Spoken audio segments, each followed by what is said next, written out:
Robert, lapitan mo na. Ang ating hinaing. Magpili ka na. Sino po ba yan You can choose. Ano ang inyong saloobin at panawagan na ngayon pa lang hindi pa nagsisimula ang investigation at inspection, hinaharang na ng mga berdugong pulis ni Marcos ang pag-inspect ng Senate Advance Team sa compound. Magandang gabi sa iyo. Ano po ba masasabi nyo ngayon sa nangyayari at sa Senado? Nagigising na ba sila o ano pa ba ang inyong masasabi sa mga taong gobyerno na patuloy na natutulog at hindi man lang matulungan ang mga KOJC members sa Davao? Pero ngayon, bukas daw ay darating sila. Ano po ba masasabi niyo, Tay? Nandun na. Mga kababayan, magandang gabi po sa inyo at salamat. Dito sa lugar na ito, nagkakatipon tayo para yan ang ating mga damdamin, ang ating kalooban, Kumusta ka na? ang ating pinaglalaban. Dahil na, hindi lamang Hindi ka rin nag-absenta. nilalapastangan sa gobyerno na walang mga utang na loob una si Bongbong Marcos. Nakikita mo Bongbong Marcos, itong mga tao ito, sa harap dito sa liwasang Bonifacio, ito nabunol mo. Kami ang naglagay sa higay sa Malacanang, ay lumayas ka na dyan. Wala kang utang na loob. Nung magpunta ka ng mga tatay mo galing sa Hawaii, nung dinala sa Lawag. Sa pinapalayas ni Tatay si Marcos. Opo, nandiyon po ako. Tinamayan mo ako. Kala ko mabait ka dahil pasalamat ka. Ngunit, salbahe ka pala sa lahat ng presidente. Marcos salbahe! Marcos salbahe! Marcos salbahe! Marcos salbahe! Marcos salbahe! Marcos salbahe! Wala kayong di makamay. Talagang wala kang kwenta. Kahit isang kurot na tinapay, hindi man lang ako napakain. Naghirap ako ulit sa tatay mo hanggang sa'yo ngayon.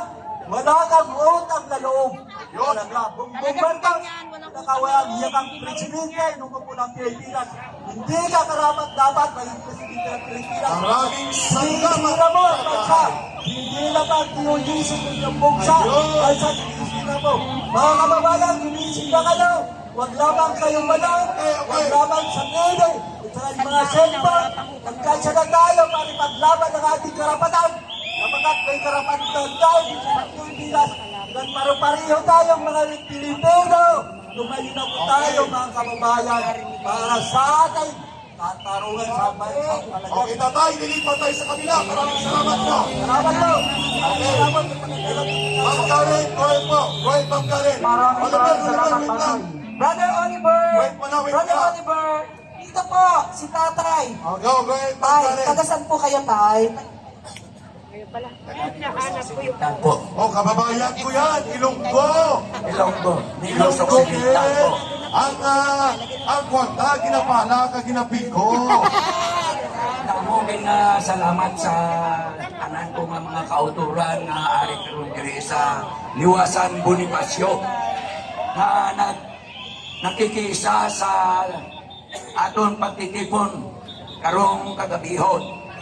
Mga kauturan, ang ako lang mahambal sa inyo karon. Yes. Ako nananawagan sa tanan ng mga Pilipino sa tibuok Pilipinas. Yes. Ang aton kausa karon hindi lang kausa sang KOJC, hindi lang sa Kingdom of Jesus Christ, Oh, kausa sa bilog na Pilipinas. tama. Tama. Dati ako nagpapanawagan sa tanan ng mga Pilipino. Magkaisa tayo para palayasin ang bangag na Marcos. Ito, Marcos palayasin. Marcos palayasin! Marcos palayasin! Marcos palayasin! Marcos palayasin. Mga kautulan, i-share ko lang sa inyo. Hindi pa ako butante noong 1968. Ang Pangulo Sakto si Diosdado Macapagal. Nag-eleksyon. Ining si Marcos Senior nga diktador. Ang tatay, ining Marcos nga kamala, bakala, makapala mukha. Hindi pa ako butante sa itong panahon. Gamit na Wala ako'y mahirap. Kung ang kaedad ko karon nga mula na panganak sila 1950, 51, 52. Sa panahon na to, isa ka bulan, nadula ang bukas. Bakit? Ang NGA noon, National Green Authority, iisla ni Marcos, NFA, National Food Authority. Ang isa kagantang sa una, na NGA, 60 centavos kung nakaibalo ka mo. Palitan sa kilo. Ibailo sa kinilo. Ang isa kagantang mga kauturan na 60 centavos. 2.2 kilos na. 1.50 ang kilo. Put pasabot. 3 pesos na. Ang isa ka kilo. Ang isa kagantang. Karon, ang gipangako siyang bangag ng Marcos Jr. nito na 20 pesos. Asa na? 20 pesos. 1/4. Wala na! Walang hiya. Walang panamuka. Panawagan ko sa kanan ng Pilipino. Palayasin! Palayasin! Yasin! Marcos palayasin! Marcos palayasin! Marcos palayasin! Amora na ang ma-share ko sa inyo Salamat, mga tatay! kauturan. Thank you again, thank you! Meron pa po isa, pwede pa po. Okay. Si ate.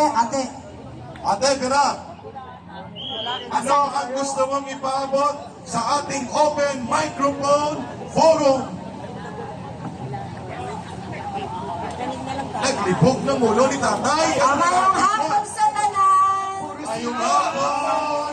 Una, magpasalamat yun ko sa mga senador na sa wakas. Yun, pakialam na yun sila sa naitabot kay OJC. Lahat salamat.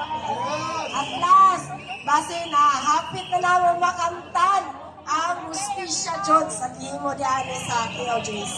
Ayun. O ang mensahe nako para kay Marcos, no? Kano nabuhi pa man ka, sir? Uy, Ha? ma. Kano nabuhi pa makaunta? Nagayon na naka sa imong emergency room dito. Pero, Marcos, untahin mo ni madungog ang among mga boses dire. Nagpadayon mi. Unsi na mi kaadlaw ni dire nagpadayon bisan nagabagyo. Kay ngano, gusto dyan namo nga ikaw mismo muhawa na sa Malacanang. Marcos palayasin. Marcos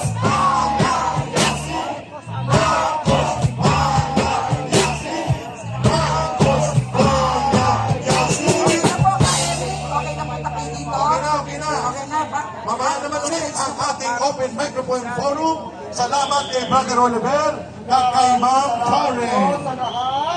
At we announce ngayong gabi, kasama din natin si Brother Patrick sa kanyang paglilingkod para sa sign language interpretation sa ating mga programa. Thank you, Brother Patrick. Also, mga kababayan, maraming ayun. Thank you, Attorney Glenn Chong, sa food na pinadala mo para sa mga tao. ng pagliliwanag sa mga usapin ng malawakang